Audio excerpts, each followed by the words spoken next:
যক্ষিণী সে দেবী নয়, সে পিশাচিনী।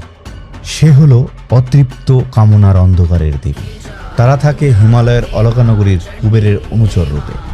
আবার কখনো তারা শ্মশানের চিতানলে বা সহস্র বছরের পুরনো বটগাছের গভীরের ভেতরে তারা সাম্রাজ্য পাতে। তার রূপ স্বর্গীয় অপ্সরার মতো, কিন্তু মনে রাখবে সেই রূপেই লুকিয়ে আছে হাজার হাজার পুরুষের অভিশাপ। তারা কি করে? তারা শুধু গুপ্তধনী পাহারা দেয় না, তারা মানুষের কামনা বাসনা পূরণ করার জন্য বদ্ধপরিকর। আর একটা ভুল কেড়ে নেবে আপনার আয়ু, আপনার শান্তি, আপনার আত্মা। সে একবার কারো জীবনে প্রবেশ করলে এক আচরে শুধু শরীর নয়, আত্মাও ছিন্ন ভিন্ন হয়ে যায়।